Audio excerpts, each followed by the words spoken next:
everyone and welcome back to our YouTube channel Savvy Forensics। So friends, आज के इस video में हम बात करने वाले हैं जो आपके फाइबर्स होते हैं वो कितने टाइप्स के होते हैं। और क्योंकि आप सभी को पता होगा कि फाइबर पर बेस्ड बहुत सारे क्वेश्चंस आपके नेट के एग्जाम में कहीं ना कहीं देखने को ज़रूर मिलते हैं और हर साल एक ना एक क्वेश्चन बनता ज़रूर से है। तो इस वजह से आपको जितना हो सके फाइबर के बारे में पता होना बहुत ज़्यादा ज़रूरी हो जाता है।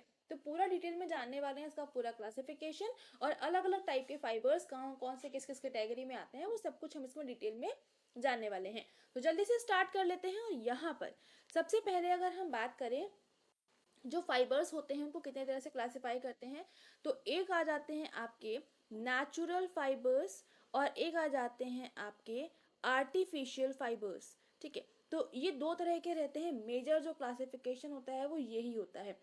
अब इसमें भी आपके नेचुरल फाइबर्स को अलग क्लासिफाई करते हैं और आर्टिफिशियल को हम अलग क्लासिफाई करते हैं। नेचुरल फाइबर्स में आपके फर्दर क्लासिफिकेशन जो होता है वो क्या होता है, एक तो हो जाएगा एनिमल फाइबर, एक हो जाएगा प्लांट फाइबर या जिसको हम वेजिटेबल फाइबर भी कहते हैं, और एक हो जाएगा आपका मिनरल फाइबर। ठीक है, तो ये तीन तरह का क्लासिफिकेशन हो गया। अब इसके अंदर फर्दर क्लासिफिकेशन होता है तो उसको भी हम समझेंगे। अच्छा, यहाँ पर एक चीज़ और, प्रेजेंटेशन नहीं बनी है, सब कुछ मैं आपको लिख के ही बता रही हूँ, तो जितना हो सके आप लोग अपने नोट्स में बना लीजिएगा। क्लासिफिकेशन जैसे मैं बता रही हूँ एज इट इज़ अपनी कॉपियों में इसको प्रिपेयर कर लीजिएगा। ठीक है, अब अगर हम बात करें कि ये तो आपका क्लासिफिकेशन हो गया नेचुरल वाला, इतना अभी और भी है, ऐसा नहीं है कि यहीं पर लिमिट हो गया, इतना मैंने आपको मेजर बताया है। अब जो आर्टिफिशियल रहता है उसको भी हम फर्दर क्लासिफाई करते हैं। पहला हो गया आपका सिंथेटिक, सिंथेटिक फाइबर्स हो गए। सेकेंड हो गए आपके नेचुरल पॉलीमर्स, नेचुरल पॉलीमर भी आपके आर्टिफिशियल में ही आएंगे। और तीसरा हो गया आपका अदर्स। ठीक है, तो ये आपके आर्टिफिशियल में भी तीन ही क्लासिफिकेशन होते हैं। अब इसके अंदर बहुत सारा क्लासिफिकेशन होता है, तो वो किस तरह से होता है उसको चलिए समझ लेते हैं। सबसे पहले हम बात करेंगे नेचुरल के एनिमल फाइबर से। ठीक है, तो जो नेचुरल के एनिमल फाइबर्स होते हैं, तो एनिमल के अंदर क्या आता है, सबसे पहले तो सिल्क आ गया। सिल्क को हम कहाँ से ऑब्टेन करते हैं, सिल्क वर्म से। ठीक है, सेकेंड आपका क्या है, वूल। वूल आपकी कहाँ से ऑब्टेन होती है, शीप से। कौन सी चीज़ कहाँ से ऑब्टेन होती है ये पता रखना बहुत इंपॉर्टेंट है, क्योंकि यहीं से क्वेश्चन आपके बनते हैं। ठीक है, नेक्स्ट आपका जो होता है वो होता है आपका हेयर। हेयर में आपका आता है अल्पाका, कैमल, काऊ, गोट, हॉर्स, रैबिट, विष्णु। ठीक है, तो ये अलग अलग टाइप के हेयर, अलग अलग टाइप के एनिमल्स के हेयर रहते हैं जिसको हम एज अ फाइबर यूज़ करते हैं। इसमें से भी इम्पॉर्टेंट हो जाता है आपका गोट का हेयर। जो गोट हेयर होता है वो दो आपका होता है, दो तरह के गोट हेयर में, एक आता है मोहेर, एक आता है आपका कैशमीर।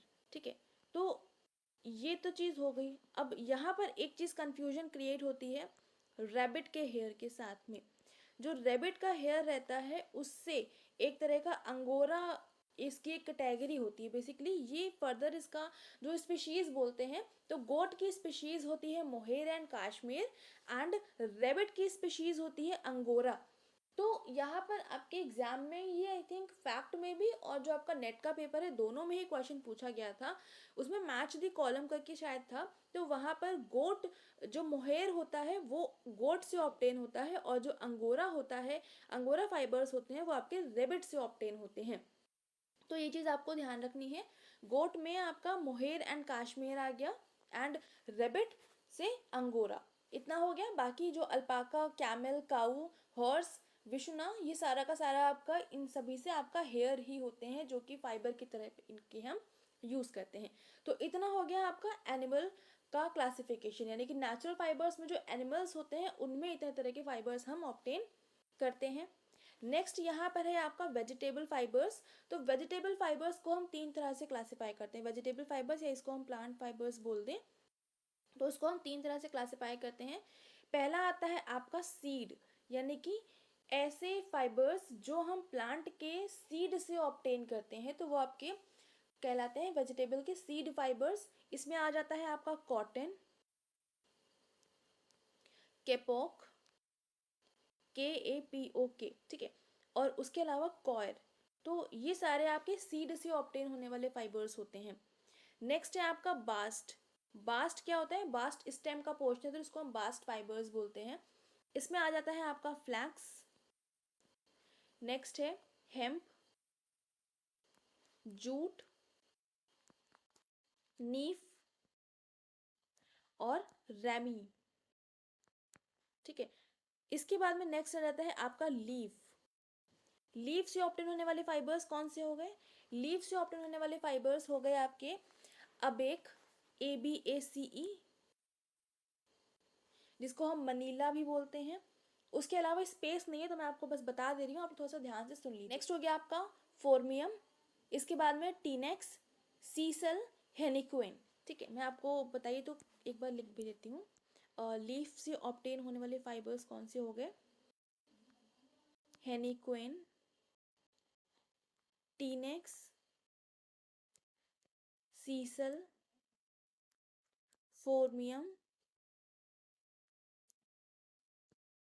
अबेक, जिसको हम मनीला भी बोलते हैं। ठीक है, तो ये सारे आपके आ जाते हैं लीफ से ऑब्टेन होने वाले फाइबर्स। ये जितना भी मैंने लिस्ट आपको बताई है ना, तो यहाँ से बहुत सारे क्वेश्चंस बने हुए हैं कि इनमें से कौन सा सीड फाइबर है, इनमें से कौन सा बास्ट फाइबर है, इनमें से कौन सा लीफ फाइबर है। तो ये सारा पता होना बहुत ज़्यादा ज़रूरी हो जाता है, तो इस वजह से आपको ये लिस्ट पता होना बहुत ज़रूरी है जो मैंने आपको बताया, सीड, बास्ट और लीफ वाली। और गोट और रेबिट वाला ये बहुत इंपॉर्टेंट है, इनको बहुत अच्छे से याद कर लीजिएगा। इसके बाद में नेक्स्ट आता है आपका मिनरल फाइबर्स। तो मिनरल फाइबर्स में आपका बेसिकली एस्बेस्टॉस है, जितने भी तरह का मिनरल्स होते हैं जो कि जिनसे फाइबर हम ऑब्टेन कर सकते हैं वो आ जाते हैं, पर यूजुअली आपका एस्बेस्टॉस ही रहता है। उसके बाद में हम यहाँ पर आपका पूरा नेचुरल फाइबर्स पूरी तरह से कंप्लीट होता है। अब हम बात करें अगर जो आपके आर्टिफिशियल फाइबर्स होते हैं, तो आर्टिफिशियल फाइबर्स में पहला आ जाता है आपका सिंथेटिक फाइबर। तो सिंथेटिक फाइबर की अगर हम बात करें तो इसमें फर्दर आते हैं पॉलीओलिफिन। इसके बाद में नेक्स्ट है पॉलीविनाइल, नेक्स्ट है पॉलीएमाइड, फिर है आपका एरेमिड, ये आपका एरेमिड हो गया। नेक्स्ट आ जाता है आपका पॉलिस्टर, फिर है आपका पॉलीयूरिथेन, नेक्स्ट है आपका सिंथेटिक्स। ठीक है, तो ये आपका क्लासिफिकेशन हो गया सिंथेटिक फाइबर का। तो अब इसमें जो आपका पॉलीओलिफिन होता है इसका भी आपका फर्दर क्लासिफिकेशन होता है। पॉलीओलिफिन के अंदर आता है आपका पॉलीइथाइलिन एंड पॉलीप्रोपाइलिन। पॉलीओलिफिन के अंदर आ गया polyethylene and polypropylene. Next polyvinyl की बात करें तो इसके अंदर आपका आता है एक्रेलिक, जिसको हम पेट्रोलियम से ऑब्टेन करते हैं।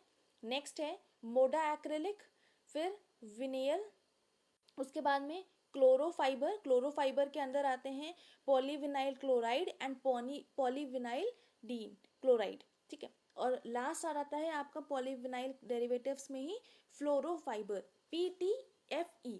ठीक है, तो अभी पॉलीविनाइल के अंदर बहुत सारे आ गए। पहला वापस से ध्यान से सुनिएगा, एक्रेलिक, मोड एक्रेलिक, विनियल, क्लोरोफाइबर एंड फ्लोरोफाइबर। तो जो क्लोरोफाइबर है उसके भी अंदर दो आते हैं, पॉलीविनाइल क्लोराइड एंड पॉलीविनाइलिडीन क्लोराइड। ठीक है, इतना हो गया। अब नेक्स्ट अगर हम बात करें पॉलीएमाइड की, तो पॉलीएमाइड में आता है आपका नाइलॉन एंड जिसको बेसिकली हम कोल से ऑब्टेन करते हैं। फिर एरामिड के अंदर फर्दर कोई क्लासिफिकेशन नहीं है। पॉलिस्टर की बात करें तो पॉलिस्टर में आता है आपका डेक्रॉन, जिसको हम पेट्रोलियम से ऑब्टेन करते हैं। पॉलिस्टर के अंदर आता है आपका डेक्रॉन, क्या आता है? Dacron, DACRON। ठीक है, ये भी इंपॉर्टेंट है तो मैं लिख रही हूँ यहाँ पे। इसके बाद में पॉलीयूरिथेन की बात करें तो पॉलीयूरिथेन के अंदर आता है आपका नॉन सेगमेंटेड पॉलीयूरिथेन और सेगमेंटेड पॉलीयूरिथेन। नॉन सेगमेंटेड में क्या आ जाएगा आपका नॉर्मल पॉलीयूरिथेन, और सेगमेंटेड में आ जाएगा आपका इलास्टेन या फिर स्पैंडेक्स। पॉलीयूरिथेन में ही आपका ये जो मैंने बताया इलास्टेन और स्पैंडेक्स, तो ये आपका पॉलीयूरिथेन का एक टाइप होता है जो कि सेगमेंटेड पॉलीयूरिथेन के अंदर आता है, इलास्टेन एंड स्पैंडेक्स। ठीक है, इतना हो गया आपका सिंथेटिक का क्लासिफिकेशन। अब नेक्स्ट आ जाते हैं आपके आर्टिफिशियल का ही जो नेचुरल पॉलीमर्स होते हैं उनके बारे में। तो नेचुरल पॉलीमर में क्या आ जाएगा आपका, पहला हो गया एल्जिनेट, नेक्स्ट है रबर जिसको हम इलास्टोडीन भी बोलते हैं। फिर आ जाता है आपका रीजेनरेटेड प्रोटीन, रीजेनरेटेड प्रोटीन। फिर हो गया आपका रीजेनरेटेड सेल्यूलोज, और लास्ट है आपका इसी में सेल्यूलोज एस्टर। ठीक है, तो एल्जिनेट में आ जाता है आपका सीवीड, रबर में जो है आपका वो आ जाएगा इलास्टोडाइन, रीजेनरेटेड प्रोटीन में आपका आ जाएगा एनिमल्स में कैशीन, और वेजिटेबल्स में आर्किन और जीन। रीजेनरेटेड सेलुलोज में आ जाता है आपका विस्कस, क्यूप्रो एंड मॉडल, क्यूप्रो को क्यूप्रो अमोनियम भी बोलते हैं। और नेक्स्ट जो है आपका जो रीजेनरेटेड प्रोटीन रहता है इसमें आपका एक आता है रेयॉन। तो जो रेयॉन रहता है ये आपका वुड से ऑब्टेन होता है, और जो आपका सेलुलोज एस्टर रहता है इसके अंदर आता है आपका एसिटेट जो कि वुड से ऑब्टेन होता है, और ट्राई एसिटेट। तो ये चीज़ हो गई आपकी। उसके अलावा एक और रहता है रीजेनरेटेड फाइबर जिसका नाम होता है लायोसेल। लायोसेल जो है ये एक तरह का रीजेनरेटेड फाइबर होता है। यहाँ पर आपका ये भी हो गया नेचुरल पॉलीमर का पूरा क्लासिफिकेशन। इसके बाद में नेक्स्ट आता है आपका अदर्स।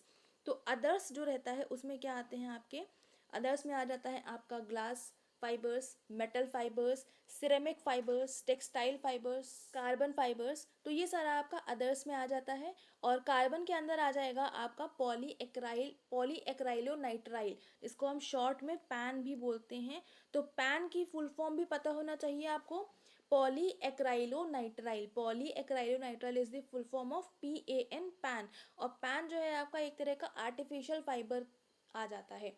ठीक है, तो ये सारा पूरा क्लासिफिकेशन हो गया आपका फाइबर्स का। उम्मीद करती हूँ आपको समझ में आया होगा। Natural fibres and artificial fibres, and natural and artificial में फर्दर क्लासिफिकेशन होता है। अब इसमें कुछ और तरह के भी फाइबर्स होते हैं जो कि क्लासिफिकेशन के अंदर इंक्लूड नहीं हो पाते हैं, जैसे कि पॉलीएक्टिक एसिड फाइबर्स। पॉलीएक्टिक एसिड फाइबर्स क्या होते हैं, ये आपके थर्मोप्लास्टिक मोनोमर होते हैं जिसको हम रेन्यूएबल ऑर्गेनिक सोर्स से ऑब्टेन करते हैं। थर्मोप्लास्टिक मोनोमर जिसको कि हम ऑर्गेनिक सोर्स से ऑब्टेन करते हैं, तो ऐसे फाइबर आपके कहलाते हैं पॉलीएक्टिक एसिड फाइबर्स। ये आपके एग्जाम्पल के तौर पे बात करें जैसे कि कॉर्न स्टार्च हो गया, या फिर शुगर केन हो गया, तो उससे आपके ऑब्टेन होने वाले फाइबर्स हो गए। नेक्स्ट है आपका पॉलीग्लूटामिक एसिड फाइबर्स। पॉलीग्लूटामिक एसिड फाइबर्स, ऐसे फाइबर्स ये बेसिकली वाटर सॉल्युबल प्रोटीन्स होती हैं जिसको कि हम म्यूसिलेज ऑफ फर्मेंटेड सोयाबीन से ऑब्टेन करते हैं। जो फर्मेंटेड सोयाबीन्स होते हैं उसके म्यूसिलेज से हम इसको डिराइव करते हैं। ये आपके वाटर सॉल्युबल प्रोटीन्स होती हैं जो कि आपके पॉलीग्लूटामिक एसिड फाइबर्स हो गए। इसके एग्जाम्पल की बात करें तो ये आपके एक तरह के नॉन टॉक्सिक पॉलीमर्स होते हैं। ये नॉन एसेंशियल अमीनो एसिड्स जो होते हैं वो सारे के सारे आपके पॉलीग्लूटामिक एसिड फाइबर्स के तौर पे काम करते हैं। एग्जाम्पल हो गया इसका ग्लूटामिक एसिड। ग्लूटामिक एसिड जो है एक तरह का आपका पॉलीग्लूटामिक एसिड फाइबर है। तो यहाँ पर जितने भी तरह के फाइबर्स हो सकते थे मैंने यहाँ पर कवर कर लिए हैं।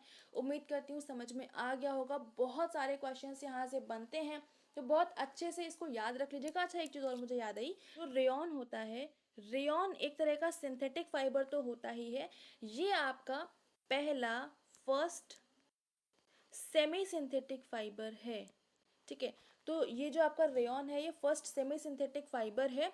और जो सोडियम सिलिकेट होता है, सोडियम सिलिकेट होता है ये आपका वाटर ग्लास कहलाता है। ठीक है, सोडियम सिलिकेट, वाटर ग्लास, और जो रेयॉन है वो पहला सेमी सिंथेटिक फाइबर है। तो यहाँ पर सारे तरह का फाइबर का कंप्लीट हो गया। उम्मीद करती हूँ समझ में आ गया होगा। फिर भी कोई डाउट रह जाता है तो कमेंट सेक्शन में लिख सकते हैं, उसका रिप्लाई आपको डेफिनेटली मिल जाएगा। और अभी इस वीडियो को करते हैं एंड। वीडियो पसंद आ रहा है तो लाइक जरूर से कर देंगे, अपने फ्रेंड्स के साथ में शेयर कर दीजिएगा ताकि उन तक भी क्वालिटी कंटेंट पहुंच सके और अपने नेट की प्रिपरेशन को और ज़्यादा इन्हांस कर सके। And thank you so much for joining me here.